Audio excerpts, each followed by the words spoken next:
kejayaan sesuatu negara itu sebagai ancaman dan zero sum game kepada kita. Ini betul.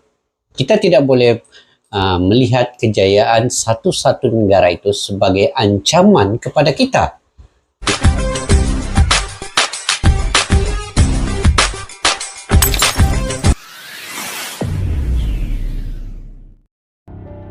Assalamualaikum dan salam persaudaraan, salam seduluran guys. Apa kabar kalian? Selamat ketemu kembali di channel Askalani Studio guys. Oke, hari ini saya ingin berbicara terkait dengan pemilu di Indonesia ini. Masih lagi ramai warga negara Malaysia yang berbahas membicarakan terkait dengan pemilu Indonesia ini. Walaupun sudah berlalu dan diketahui sudah pemenangnya adalah Pragit, tetapi ada beberapa pembicara, penggiat politik di Malaysia dan juga penggemar politik di Malaysia masih lagi membicarakan, masih lagi membahaskan terkait dengan politik di Indonesia ini. Apakah Malaysia ini akan dapat bersaing dengan Indonesia? Apakah signifikan di atas kemenangan Prabowo Gibran ke atas Malaysia, dan bagaimana Malaysia ini menjadi negara yang mendukung Indonesia ke arah kemajuan di ASEAN ini?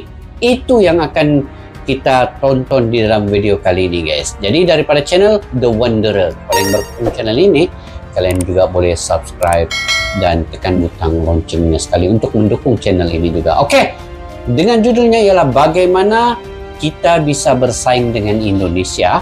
Malaysia bahas kemenangan Prabowo Gibran. Tanpa berbasa-basi, yuk kita semak dulu video ini. Sebenarnya bukan saja Malaysia, tetapi seluruh dunia ya. Seluruh dunia yang menyoroti pemilu ketiga terbesar di dunia di Indonesia ini. Ini media dan televisi dari Malaysia tampak sangat tertarik pada perkembangan politik di Indonesia. Mereka tidak hanya sibuk melaporkan hasil pemilu, tetapi juga pakar politik Malaysia membahas potensi kepemimpinan pasangan Prabowo Gibran. Data Quick Count menunjukkan kemenangan mereka sekitar 58% dengan data masuk hampir 100%. Diskusi mengenai masa depan Indonesia di bawah kepemimpinan Prabowo Gibran menjadi topik hangat di media Malaysia. Berikut adalah cuplikan dari pembicaraan tersebut di TV Astro. Indonesia itu. Kita dengar guys. Tadi kata bangsa Indonesia itu memang bangsa yang cukup bangga. Tetapi kebanggaan itu hari ini ditandai dengan pencapaian yang mereka buktikan sendiri. Itu dilakukan ketika era Jokowi. Itu Pemerintah Grab juga yang cakap. Tapi satu perkara, kalau memandang ke hadapan, kalau dengan semangat yang ada, infrastruktur yang mereka ada, jumlah populasi yang besar, kekayaan negara yang ada, bagaimana kita nak bersaing dengan mereka tu? Satu perkara juga. Dan bagaimana ini melihat akan mencorakkan sesuatu yang baru di rantau ini, sekiranya ianya dipandu dengan baik. Adakah tim Prabowo Gibran mampu untuk melakukannya? Kerana Gibran contohnya satu aspek, anda yang mengatakan bahawa ini adalah pencetus kepada kesinambungan Jokowi dan juga dapat undi orang muda. Tapi orang muda kritikal, katanya ini undi anak presiden, bukan undi anak muda. Jadi Amir, bagaimana kita melihat bagaimana Indonesia ini bakal dipandu oleh tim ini sekiranya rasmi dengan keyakinan, semangat dan juga kelebihan yang ada pada Indonesia pada hari ini? Jadi kalau kita lihat daripada sejarahnya, ada momen-momen di dalam sejarah Indonesia di mana ada semangat kesatuan, kesepaduan ini, tetapi kita harus juga ingat bahawa Indonesia inilah negara yang besar.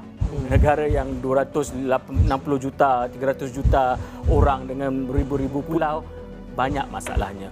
Jadi kalau isu domestik tidak diuruskan dengan baik, contohnya kalau sekarang ini kalau Prabowo Gibran yang akan mengetuai kerajaan di Indonesia, mereka telah janjikan kesinambungan, contohnya dalam isu memindahkan ibu kota ke Nusantara. Jadi isu-isu sebegini akan mendominasi, saya rasa, corak pertumbuhan Indonesia dalam beberapa tahun ke hadapan ini. Tapi saya juga sebagai seorang yang percaya tentang semangat ASEAN, ya, saya rasa kita tidak boleh melihat kejayaan sesuatu negara itu sebagai ancaman dan zero sum game kepada kita. Ini betul.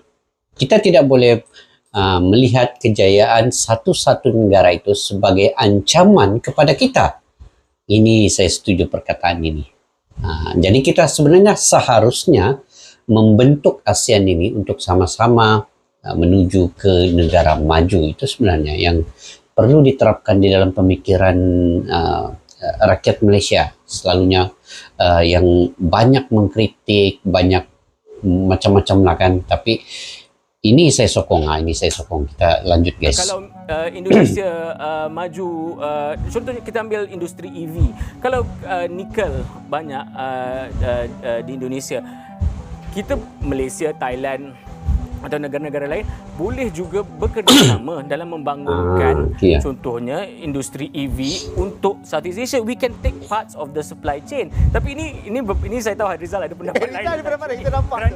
Kerana ini berbalik pada berkesan ke ASEAN itu sendiri. Kerana kalau selalunya kita berbincang-bincang macam ni on paper okeylah, tetapi antara kerajaan, antara negara-negara itu, kerajaan-kerajaan sendiri mementingkan isu nasionalistik. Tapi kita balik pokoknya kita tidak seharus melihat kejayaan sebuah negara itu sebagai ancaman kepada kita, tapi kita harus bijak dalam mengambil peluang untuk maju bersama. Berikutnya kita akan melihat pandangan orang Malaysia terhadap pemilihan Presiden Indonesia dan analisis mereka mengenai kemenangan Prabowo Gibran. Mari kita ikuti diskusi di saluran TV bernama Milik Malaysia. Okey. Begini kita lanjut ya. Kita tengok pilihan raya Indonesia bukan soal siapa menang siapa kalah, itu bukan faktor besar sangat ya. Kerana siapa pun menjadi Presiden Republik Indonesia, parti mana pun yang menang kekal menjadi jiran kita yang paling dekat dan yang paling baik. Saya fikir kerajaan kita berada dalam suasana yang begitu.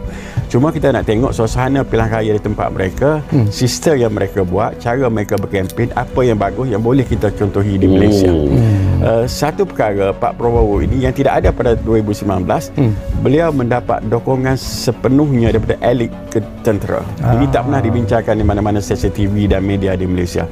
Kalau 2014, 2019, walaupun beliau itu bekas Panglima Kopassus ini komando pasukan khusus, Lieutenant Jeneral Bintang 3. Tapi sebenarnya jenderal-jenderal di atas beliau tidak menyokong beliau 2014, 2019. Tetapi hari ini saya perhatikan lebih pada 90% yang tidak menyokongnya 2019 bersama beliau. Pada waktu itu kita dah bincang di kalangan ahli akademik dan intelektual yang kaji tentang Indonesia, baik di Singapura, kawan-kawan kita di Melbourne dan sebagainya. Kita mengatakan gitu guys ya. Dulu 2014 dan 2019 Pak Prabowo ini berlawan dengan Pak Jokowi. Rupanya elit-elit tentera ini tidak menyokong beliau ya. Tapi kini 90% yang dulu tidak menyokong kembali menyokong. Ini satu perubahan yang jelas, dan mungkin ini juga hasil daripada kerendahan diri Prabowo ketika di bawah kepimpinan Bapak Jokowi. Kan dia jadi Menteri Menhan, Menteri Pertahanan itu, maka di situ dia ambil peluang untuk memperbaiki segala sistem dalam ketenteraan itu. Mungkin sebab itu elit-elit di tentera di Indonesia ini kembali menyokong kepada beliau. Mungkin ya begitu. Oke, kita lanjut guys. Ini petanda beliau akan menang. Yang kedua adalah media. 2019 beliau tidak disokong oleh media. Tapi pada tahun ini hampir semua media bersamanya. Kenapa? Kerana pemimpin-pemimpin media itu sebahagian daripada penyokong tegarnya hari ini. Itu. Dan faktor yang ketiga sudah tentulah kerana endorse daripada Presiden Jokowi itu sendiri. Jadi saya fikir banyak lagi faktor lain, tapi inilah antara faktor besar yang menyebabkan beliau, imej beliau telah bertukar, beliau boleh menang dengan begitu mudah dan sebagainya. Cuma dalam survey semua orang kata dia menang. Cuma orang tak berani mengatakan sama ada beliau menang mudah atau menang dalam susah. Maksud menang mudah, menang satu putaran. Apa maksud menang satu putaran? Sistem di Indonesia, sesiapa nak menang dia mesti mendapat 50.1. Betul. Itu dia punya. Dan mana-mana survey yang dibuat, beliau dapat 46, 48, 49 dan dekat dengan minggu bertenang 10 hari bulan itu, ada 3 survey utama telah menetapkan beliau berjaya mendapat 51%. Dan ada yang belum buat keputusan dalam 11-12. Jadi tidak terkejutlah kalau keputusan itu ada pada hari ini, beliau mendahului. Dan kita perlu fahami dalam konteks Indonesia, quick count ini sebenarnya tak jauh bezanya dengan keputusan rasmi akan diumumkan nanti. Kalau beza pun 1 hingga 2% saja. Mengenai tentang hitung cepat atau quick count, memang Quick benar count. bahwa hasilnya tidak akan selalu berbeda dengan hasil perhitungan resmi KPU nanti karena margin errornya itu sekitar 1%. Namun Prabowo Gibran didukung oleh semua media di Indonesia adalah keliru. Sebagian besar media utama Indonesia justru sangat kritis terhadap Prabowo dan Gibran. Jadi kemenangan Tidak menyokong Prabowo pula. lebih disebabkan oleh dukungan dari Jokowi. Oleh karena itu, para pemilih dari kalangan kelas menengah bawah akhirnya mendukung Prabowo, meskipun banyak media yang bersikap kritis. Saya mengambil pandangan yang positif oleh seorang politician yang dihormati. Saya jumpa beliau. Saya kata, kenapa jadi macam ni? Beliau mengatakan pilihan raya 2019 pecah antara kelompok merah kiri dan kelompok hijau Islam tu masih terasa. Jadi beliau mengatakan bergabungnya Prabowo yang mewakili kelompok hijau dan Jokowi yang mewakili kelompok merah, kita nak selesaikan masalah perpecahan. Itu kata beliau. Dan saya boleh bersetuju dalam setengah perkara kerana kita harap kenapa Cik Syahkawi dalam pilihan raya ini kita tidak dengar isu agama dibincangkan. Ya, betul. Dan ini saya fikir satu kemajuan sangat baik. Okey, barangkali Hanif, anda juga mungkin ada pandangan yang tersendiri jugalah berkaitan dengan isu ini, tapi saya nak dapat pandangan. Ada juga kabar-kabar yang dimainkan di luar sana dan kita harap ianya tidak akan menjadi kenyataan. Ialah berpolitik itu adalah sesuatu yang sehat sebenarnya kalau ianya dijalankan dengan cara betul dan bersih.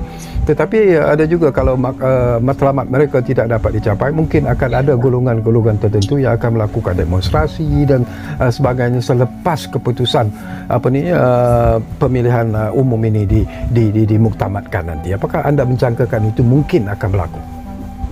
Okey, pertama soalan daripada penonton tadi, saya ingat Dr. Azlan telah menjawab dengan tuntas dan saya ingat itu adalah jawapannya. Ya. Tepatlah saya ingat menjawab persoalan daripada pemanggil lah.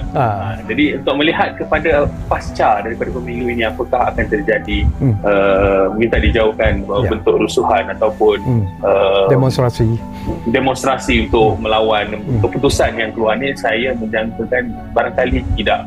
Kerana hak kematangan demokrasi dan meraihkan demokrasi politik di Indonesia ni saya lihat semakin baik. Terutama saya sekarang mungkin berada di kawasan yang agak terbuka dalam hal demokrasinya. Saya berada di Sumatera Barat ni yang agak lebih terbuka meraihkan demokrasi. Jadi mungkin ada kemenangan-kemenangan yang di tingkat lain ini boleh mengubati kesalahan yang di pihak lain. Mungkin begitulah. Saya ingat takkan ada demonstrasi yang secara besar-besaran rakyat yang kuat tak ada. Okey, faham Hanif. Okey, kita di penghujung sebenarnya. Dr. Noor Azlan ada lebih kurang 23 minit saja lagi. Tapi satu persoalan yang menarik, kita tak tahu jugalah daripada pengalaman Dr. Noor Azlan sendiri bila agaknya keputusan muktamad akan diumumkan. Tetapi yang pertama, yang keduanya kita yakin bahawa siapa pun yang akan menjadi Presiden Indonesia nanti, hubungan Malaysia Indonesia itu akan terus menjadi lebih kuat, lebih kukuh sebenarnya. Tak ada masalah dalam persoalan ini. Saya sering ditanya tentang hubungan Malaysia Indonesia. Seperti kita sebut di awal tadi, saya kekal dengan pandangan kita, siapa pun menjadi Presiden Republik Indonesia, parti mana pun yang menang kekal menjadi jiran kita yang paling baik. Betul. Kerana kita tidak boleh memilih jiran. Yang kedua, Yang Berhormat Perdana Menteri kita punya hubungan yang baik dengan Indonesia. Bahkan ketiga-tiga fraksi yang bertanding datang ke Kuala Lumpur berjumpa beliau. Anies Baswedan pernah berjumpa Pak Prabowo beberapa kali dan Profesor Mahfuz. Saya fikir dari sudut itu kita tidak punya masalah sangatlah dari sudut hubungan.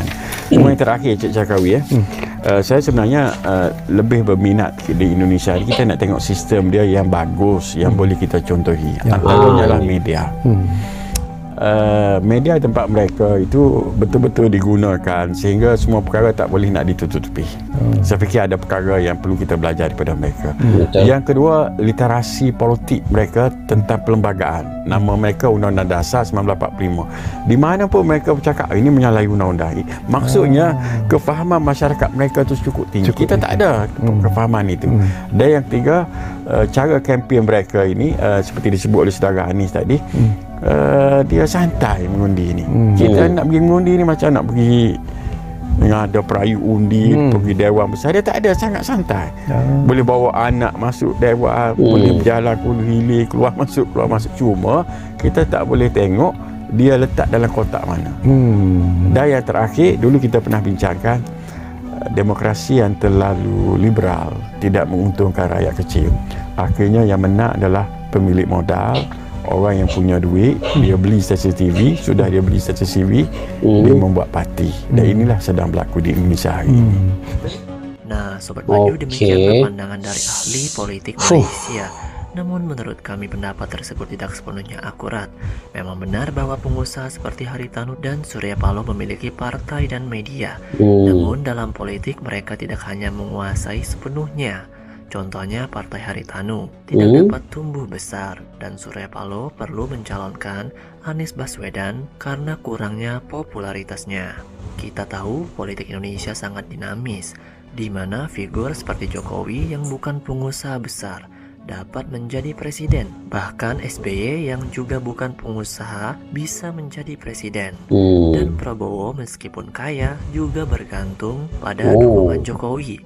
Dengan demikian, pemilihan presiden di Indonesia sangat dipengaruhi oleh popularitas figur dan bukan hanya oleh uang semata. Dan ini adalah hasil dari real quick count kalau kalian tidak percaya.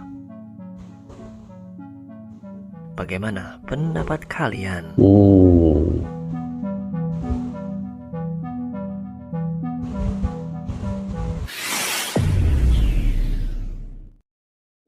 Banyak ulasan daripada tokoh-tokoh di Malaysia ini, lebih banyak memberi, cuba mencari contoh-contoh yang terbaik daripada Indonesia ya, untuk dibawa ke Malaysia nanti di dalam pemilu yang akan datang. Kalau di Malaysia ini pilihan raya yang akan datang, mungkin dalam 2027 ya, Malaysia akan mengadakan pilihan raya umum untuk memilih pemimpin dan Perdana Menteri. Tetapi apa yang saya ingin ulas juga di sini ialah betul beberapa pendapat ini saya sangat sokong ya. Kemajuan sesebuah negara itu jangan sampai dalam pemikiran kita dia bisa untuk mengancam ke negara Malaysia, ke negara kami lah. Kemajuan di Indonesia jangan sampai dia membawa ancaman gitu. Jangan kita rasa terancam. Maka kita akan santai, kita boleh bekerja sama, membentuk satu tim yang bagus juga di dalam hubungan dua hala dengan negara-negara ini, dan kemajuan itu dapat dicapai bersama-sama. Itu sangat saya setuju. Dan kalau dari segi kematangan pemilu di Indonesia ini, ada beberapa video yang saya reaksi ya terkait dengan pemilu ini, memang benar apa yang dikatakan oleh beberapa pembicara di Malaysia ini bahwa kematangan politik di Indonesia itu sangat tinggi ya. Tidak ada kerusuhan, pergi membuat pencoblosan pun dengan rasa senang, aman, santai, dan mungkin ada sedikit-sedikit tetapi tidak menyebabkan kerusakan yang besar, tidak menyebabkan keributan, dan sentiasa dalam keadaan sangat tenang ya. Dan semua juga calon-calon kapres, cawapres itu sangat dekat. Maksud saya guys, mereka dalam debat, dalam berkempen, kampanye itu di Indonesia, mereka tidak terlalu memprovokasi di antara satu dengan yang lain. Mungkin adalah beberapa calon yang menyerang calon lain, tetapi calon 02 Prabowo Gibran tidak menanggapi pun apa-apa serangan daripada calon-calon lain. Mereka tetap dengan kampanye mereka, tetap membicarakan tentang apa program yang ingin mereka lakukan, yaitu makan siang dan susu gratis. Itu sudah sampai ke semua peringkat kelompok umur mengetahui bahwa Prabowo dan Gibran punya program makan siang dan susu gratis itu. Mereka tetap berkempen dengan yang itu. Dan fokus calon 02 ini, Prabowo Gibran juga, yang tidak menanggapi pun serangan-serangan daripada calon lain, itu yang menyebabkan beberapa pengundi, mungkin yang pengundi atas pagar nih, memilih kepada 02 ya. Sebab mereka mungkin merasa keikhlasan dan kejujuran calon 02 ini yang tidak pun menyerang kepada calon-calon lainnya dari segi personal ataupun individu. Itu antara yang saya nampak kematangan yang ada di Indonesia. Kemudian benar juga tadi daripada segi medianya, mereka seolah-olah transparan ya. Jadi apa saja calon 1, 02 dan 03 ini lakukan, mereka transparan membicarakan segenap kampanye mereka dan sebagainya, tidak menyembunyikan apa-apa perkara yang tidak baik. Jadi setiap calon itu mereka berhati-hati ya dalam berkampanye dan juga mengutarakan sesuatu yang mungkin di suatu saat nanti ketika di hadapan nanti akan dipersoalkan kemudian. Jadi itu antara yang saya nampaklah pemilu pada kali ini, kematangan yang ada di Indonesia, demokrasi yang ada di Indonesia itu boleh dicontohi oleh Indonesia dalam beberapa perkara juga. Itu antara yang disebutkan oleh pembicara Malaysia, dan itu antara saya punya pandangan dan pendapat sendiri juga. Dan yang paling penting adalah figura ataupun identitas daripada Bapak Jokowi itu sendiri yang memberi mungkin kemenangan kepada 02 ini. Ini antara salah satu faktornya, ya, figura Bapak Jokowi itu sendiri. Nama Joko Widodo itu yang membuatkan orang masih mengundi kepada 02 ini. Bukan juga kepada Gibran sebagai anak Jokowi, tetapi memang nama Jokowi ini dan dia lebih kepada 02, maka 02 lah yang diundi oleh rakyat Indonesia, dipilih oleh rakyat Indonesia. Oke guys, mungkin kalian juga punya pandangan pendapat sendiri ya terkait dengan perkara ini. Kalian boleh komentar di ruang kolom di bawah. Sampai kita berjumpa lagi guys di video yang akan datang. Assalamualaikum warahmatullahi wabarakatuh. Bye bye.